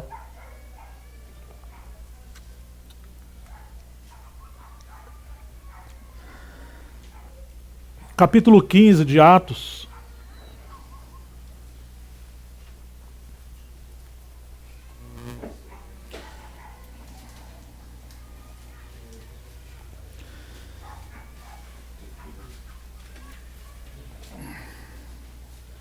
O livro de Atos é um livro histórico. É a história da obra do Espírito Santo através da igreja. E inclui os apóstolos, é claro. Mas não é um livro de doutrina. Muita gente às vezes quer criar uma doutrina em textos isolados no livro de Atos, que é diferente de Romanos e de outros livros que são livros que têm uma base doutrinária. Mas o livro de Atos está repleto de princípios de como deve prosseguir a obra do Senhor. E esse capítulo 15 ele é maravilhoso, porque ainda que tenha uma doutrina fundamental aqui sobre a base da salvação, mas ele está repleto de princípios de como deve proceder a relação entre a obra, a igreja e os presbíteros numa assembleia e presbitérios numa região. Eu acho que tem, Atos 15, algumas coisas para a gente aprender. Que tem tudo a ver com essa questão de andar no mesmo espírito e seguir nas mesmas pisadas. Alguns indivíduos que desceram da Judéia ensinavam aos irmãos: se não vos circuncidardes segundo o costume de Moisés, não podeis ser salvos. Tendo havido da parte de Paulo e Barnabé contenda e não pequena discussão com eles. Paulo não era político. Ele era alguém que zelava pela verdade do Evangelho. Então eles resolveram que esses dois e alguns outros, dentre eles, subisse a Jerusalém aos apóstolos e aos presbíteros, com respeito a esta questão. Enviados, pois, então você vê que as assembleias enviaram Paulo e Barnabé, e até certo ponto acompanhados pela igreja. Então a igreja podia ir junto, estar junto com os irmãos, atravessaram a província da Fenícia, mas guarde isso, até certo ponto. Às vezes a igreja quer ir a todo ponto, né? Do começo ao fim, mas a Bíblia diz até certo ponto. Assim como aconteceu quando o povo foi atravessar o Jordão para entrar em Canaã. O Senhor fala: os levitas coloquem a arca sobre o ombro e eles vão chegar até o Jordão, mas o povo tem que ficar tantos mil côvados de distância para eles não morrer. Mas nós somos tudo povo? Sim, mas Deus é um Deus de princípio. A nossa carne não gosta de princípio, ela gosta de democracia. Então, até certo ponto, uma assembleia local precisa saber até certo ponto ela deve seguir. Porque às vezes ela quer seguir em tudo, todo mundo quer opinar, todo mundo quer fazer, todo mundo quer... E não é isso que a Bíblia fala. Atravessar as províncias da Fenícia e Samaria e, narrando a conversão dos gentios, causaram grande alegria a todos os irmãos, porque aqui não ainda está aquela reunião em caráter de ministério, é ainda um caráter de comunhão e todo mundo podia falar, Paulo e etc. Tendo eles chegado a Jerusalém, foram bem recebidos pela igreja, pelos apóstolos e pelos presbíteros, e relataram tudo o que Deus fizera com eles. Quem que recebeu? A igreja, os apóstolos e os presbíteros. Às vezes acontece de ter um encontro numa cidade e falar assim, bom, se esse encontro é da obra, então quem recebe é a obra. Ué, mas a obra não é a obra na igreja e pela igreja? Às vezes a igreja não quer compartilhar, hospedar, receber. Porque esse é um assunto dos presbíteros, os presbíteros que se viram. Não, irmãos, a igreja é uma só. Não tem uma obra fora da igreja, ela é da igreja e na igreja. A igreja hospedou Paulo, Barnabé e os demais irmãos. Depois vai se tratar do aspecto do ministério, mas a igreja é uma só. Então, a igreja recebeu os apóstolos e os presbíteros, e Paulo com os outros relataram tudo o que Deus fizera com eles. Então tem aquele cunho de comunhão. Insurgiram-se, entretanto, alguns da seita dos fariseus que haviam crido, dizendo, é necessário circuncidá-los e determinar-lhes que observe a lei de Moisés. Dentro da igreja havia alguns que vinham de uma seita e eles continuaram dentro de uma seita. Às vezes dentro da igreja tem várias seitas. São irmãos, mas tem um grupinho ali, rapaz. Deixaram e arranca a cabeça dos irmãos. Aí quer seduzir toda a igreja. Os presbíteros têm que ter autoridade para reconhecer. Ó, isso é uma seita. E se não reconhecer, daqui a pouco toda a igreja virou uma seita. Ah, com certeza. Pegadas que não procede de realidade do Espírito. Não é? Então se reuniram os apóstolos, os presbíteros para examinar a questão. Ponto. Quem se reuniu para examinar a questão? E a igreja? Até certo ponto ela foi. Aqui não. Por que não, irmãos? Porque os presbíteros são responsáveis pelo governo da Assembleia Local. E os apóstolos eram aqueles responsáveis pela obra extra-local. Por que foi em Jerusalém? Porque o problema nasceu em Jerusalém. Isso é princípio. Volta lá. Foi lá que surgiu o problema. Mas você percebe que no tocante à comunhão todos estavam juntos, mas no tocante a tratar do caráter ministerial, só os obreiros e os presbíteros estavam juntos. Os obreiros moram em Jerusalém, mas eles são obreiros na esfera da obra. E em Jerusalém eles também são presbíteros. Mas os presbíteros em Jerusalém, que não eram obreiros extralocal, são só presbíteros. Não é porque eles são presbíteros que eles vão indevidamente querer decidir as questões da obra extralocal. Às vezes a igreja local, porque moram obreiros ali, elas querem governar os obreiros. Se vão viajar, se não vão viajar, se vão ofertar. Ô irmão, você recebeu uns irmãos aí sem falar conosco. Eu falei, irmão, você não viu no final do livro de Atos que Paulo alugou uma casa em Roma? E ele recebia as pessoas de todo lugar porque esse é um encargo da obra? Ele não trouxe isso para a reunião da igreja, que é uma reunião de adoração, do partir do pão. Isso é um caráter da obra e o fruto da obra vai ser para a igreja local. Mas você não pode controlar a obra. Por quê? Porque Deus entregou essa obra a Paulo, a Barnabé e a outros irmãos em sua respectiva região. Não é porque eles moram na cidade que você vai controlar a obra daqueles irmãos. Às vezes os obreiros têm que se mudar de cidade. Porque tem as seitas na Assembleia Local que quer manipular a obra extralocal. Porque eles acham que também são obreiros. Estão me alcançando, né, irmãos? E aí esses irmãos se reuniram para tratar essa questão, havendo grande debate.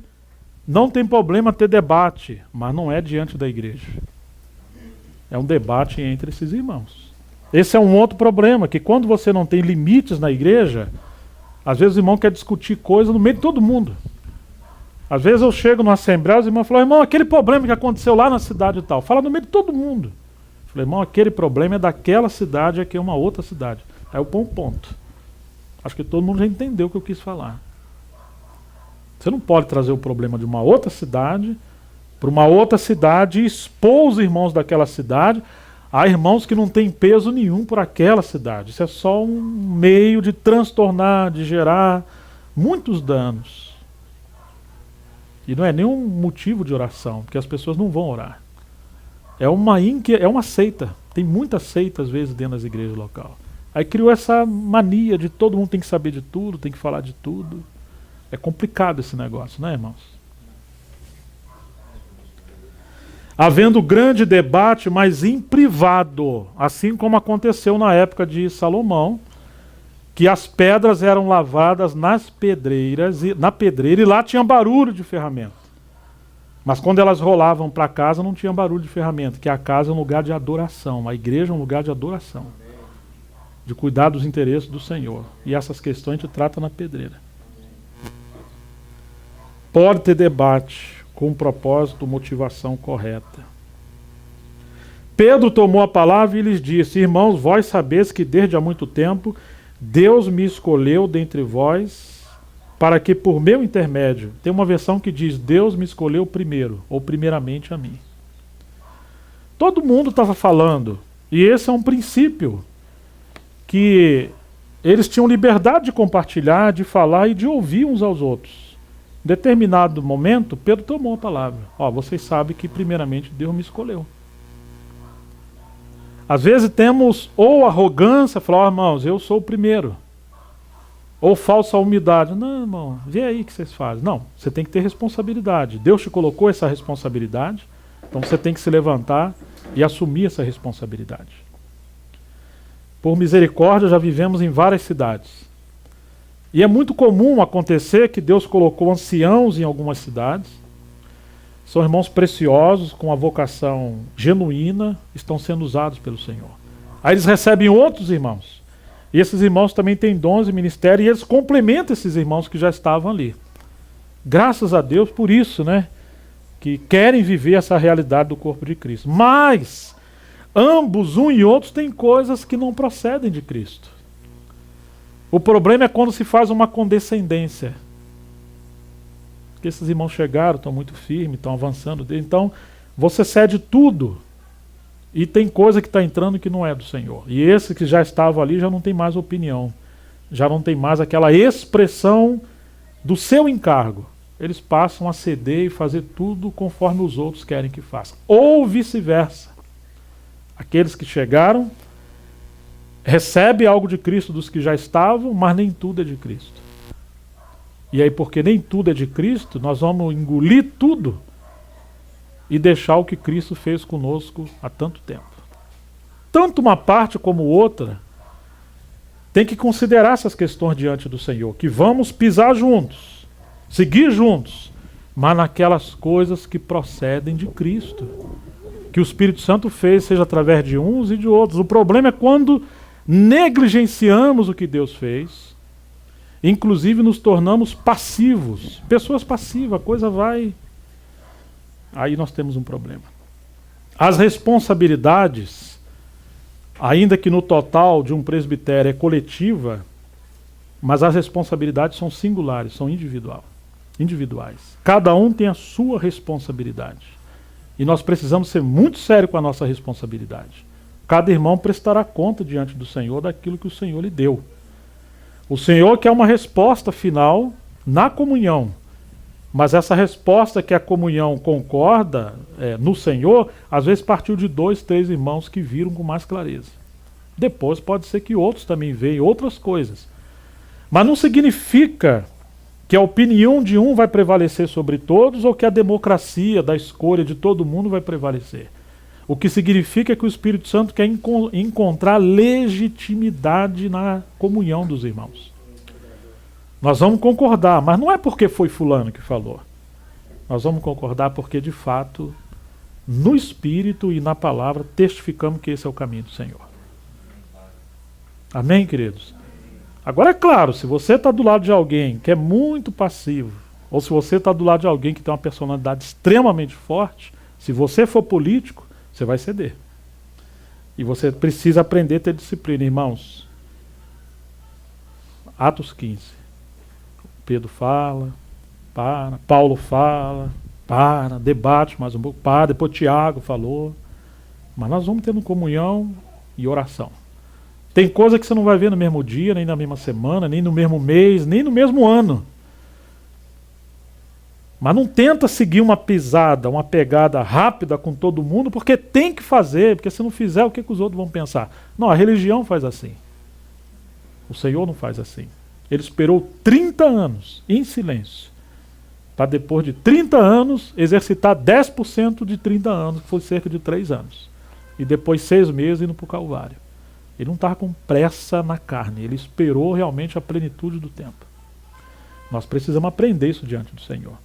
Porque às vezes está indo muito rápido ou extremamente devagar. Precisamos ter realidade espiritual para que as nossas pegadas sejam também espirituais.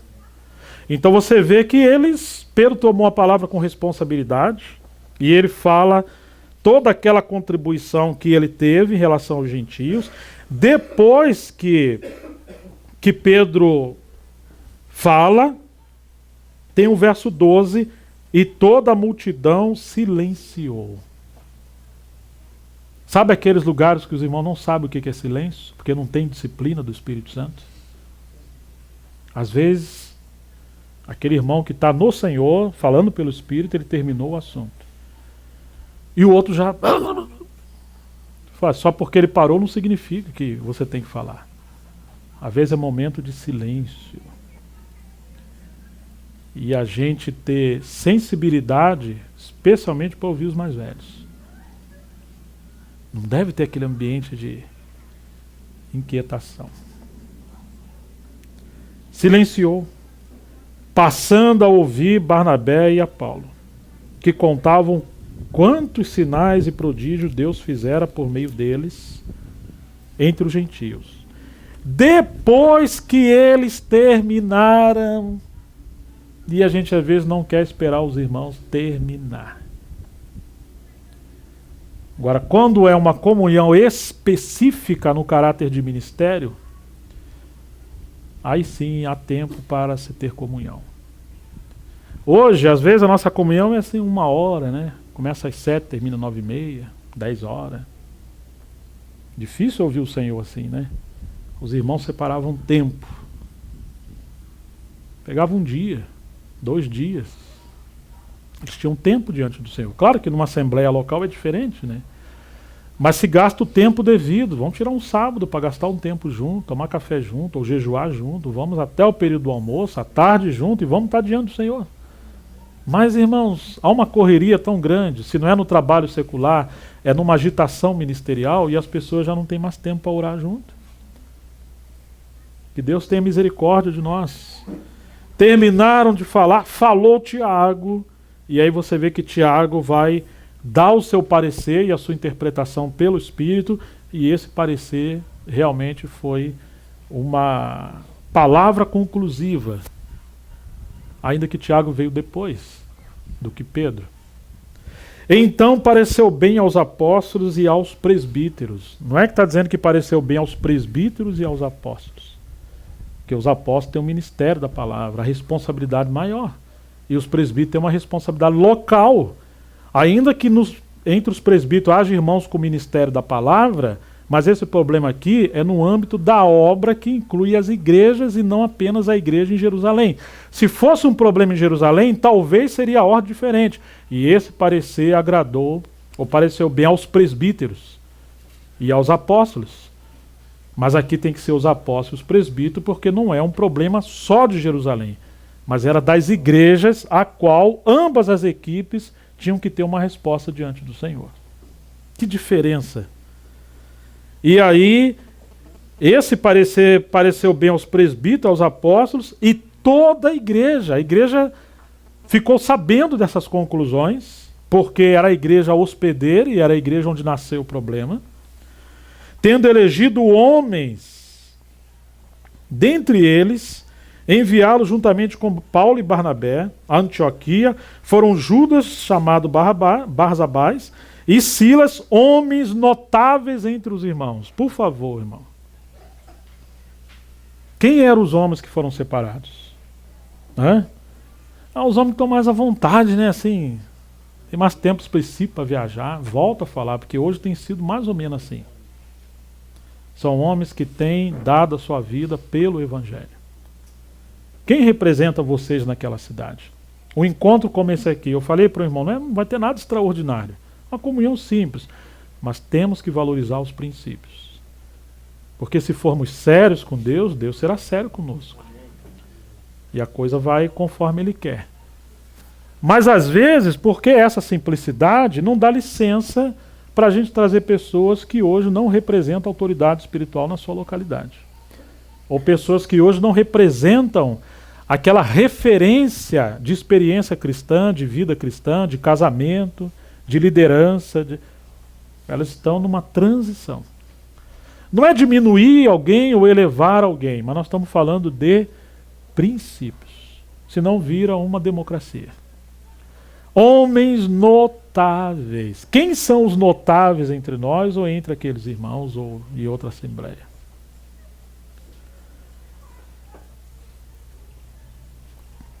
Escrevendo por mãos deles, os irmãos, tanto os apóstolos como os presbíteros, aos irmãos de entre os gentios em Antioquia, Síria, Cilícia, saudações. Visto sabermos que alguns que saíram de entre nós sem nenhuma autorização vos têm perturbado com palavras, transtornado a vossa alma. Eles saíram dentre nós como? Sem?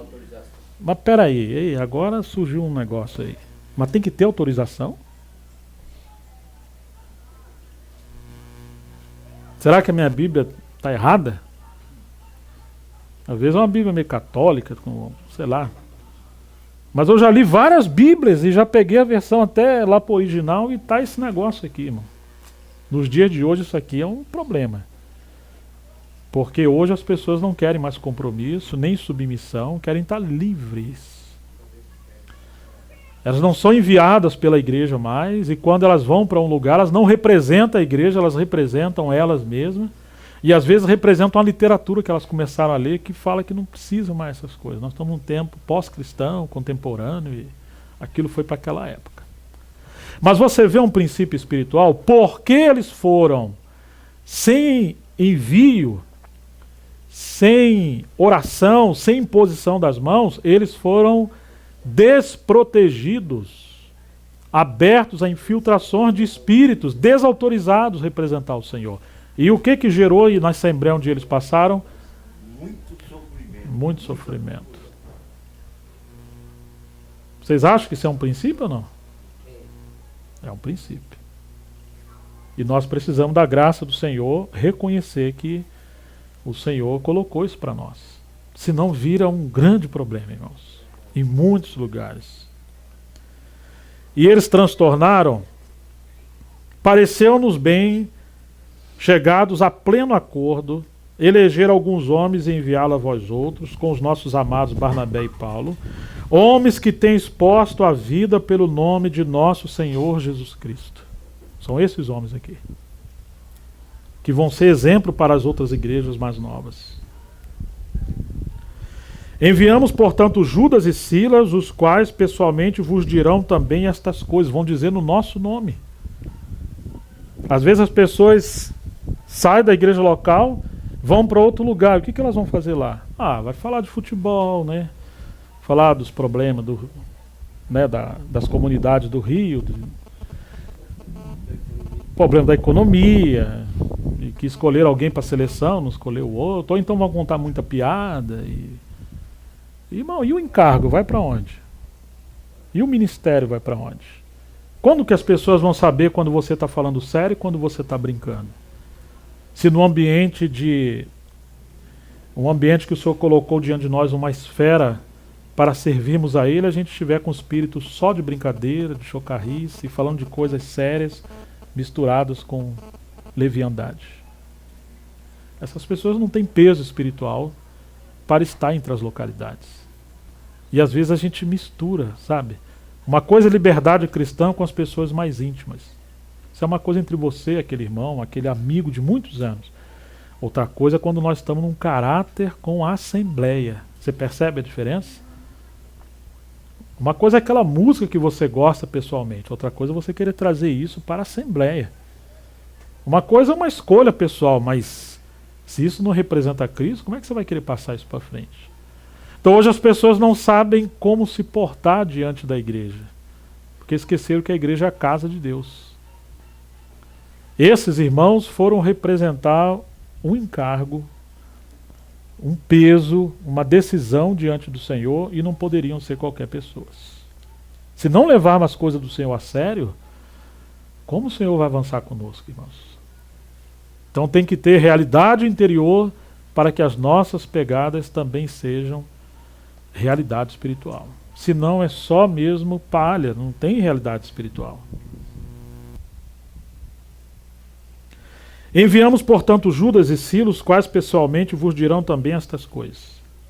Pois pareceu bem ao Espírito Santo e a nós não vos impor maior encargo além destas coisas. E aí nós conhecemos o texto que segue. Mas quantos princípios nós temos aqui? E finalmente essa coroa dessa comunhão pareceu bem ao Espírito Santo e a nós. Como que o Espírito Santo vai falar conosco, irmãos? Se nós não formos pessoas que cultivam a comunhão com o Espírito Santo. Não tem uma mágica, não, hoje se a gente for mais espiritual, naquele ambiente espiritual, né? O Espírito Santo... Não, irmãos, isso é uma vida. Não é uma coisa assim, mística, da noite para o dia. Isso é uma carreira ao longo dos anos de querer, de desejar e de se cultivar uma relação com Ele. E uma relação espiritual com aqueles irmãos que o Senhor nos uniu. Para que quando estivermos juntos num caráter de ministério, ali é o ambiente que o Senhor edificou para Ele falar conosco. Para Ele nos dirigir. Mas eu quero concluir ressaltando aquelas frases lá de 2 Coríntios 12, 19. Que ele fala, porventura não andamos no mesmo espírito, não seguimos nas mesmas pisadas. Ou seja, irmãos, como andaremos juntos? Se tivermos a mesma realidade espiritual, o nosso caminhar vai ser espiritual, vai ser legítimo e nós vamos procurar servir o Senhor naquele ponto que Ele repartiu conosco. Às vezes nos reunimos e nós queremos tratar só sobre o caráter exterior, como é que está a obra, como é que está as igrejas, o que o Senhor tem feito aqui, o que o Senhor tem feito ali. Porque achamos que essas coisas são mais importantes. Elas são prioritárias, mas elas não são prioritárias. O nosso encargo exterior, perdão, não é 12, 19, acho que é 28, obrigado, eu corrigi aqui. Porque os aspectos exteriores só fazem sentido quando eles forem uma extensão da realidade espiritual no interior. Se há realidade interior, então tudo que se faz do lado de fora, procedendo dessa direção do Senhor, será então realidade interior também, realidade espiritual. Se não proceder do interior, irmãos, isso não pode ser chamado de ministério. Tem muitas coisas que devem ser tratadas, mas nós precisamos voltar a essa centralidade, a essa natureza de ministério, de chamamento, e lembrar, os homens que foram usados por Deus, foram homens que tiveram chamamento espiritual, visão espiritual. E o Senhor incluiu esses irmãos com outros. Não somos nós que escolhemos, é Ele que escolhe, mesmo numa assembleia local. Nossa relação tem que ser espiritual. Até mesmo a sua opinião no assunto espiritual. Irmão, o que você acha? Fala, vê aí. Isso é próprio de uma pessoa que não tem responsabilidade espiritual. O irmão está te perguntando o seu parecer. Irmão, o que vocês falaram para mim tá bom. Não, você está sendo irresponsável com as coisas do Senhor. Temos que levar as coisas diante do Senhor a sério. Irmãos, como vocês estão vendo isso? Como surgiu isso? E como é que vocês estão vendo? E aí nós vamos considerar as coisas diante do Senhor. O texto fica, mas hoje ele fala assim, o que fulano falou? Então se ele falou, para mim tá bom. Meu Deus do céu. E aonde que entra a sua parcela nisso aí? E se aquele irmão estiver equivocado, como é que faz? Então isso revela às vezes que nem todo mundo tem peso espiritual. Ele está ali por uma conveniência. Ou ele foi colocado pelo Senhor, mas em algum momento deixou a realidade espiritual e passou a andar por uma circunstância meramente natural.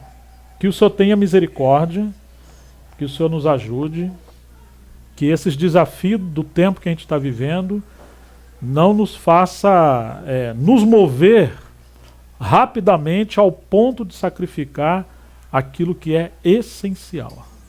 Que Deus tenha misericórdia de nós. Obrigado, queridos. Vamos ter algumas palavras de oração, vamos orar, né?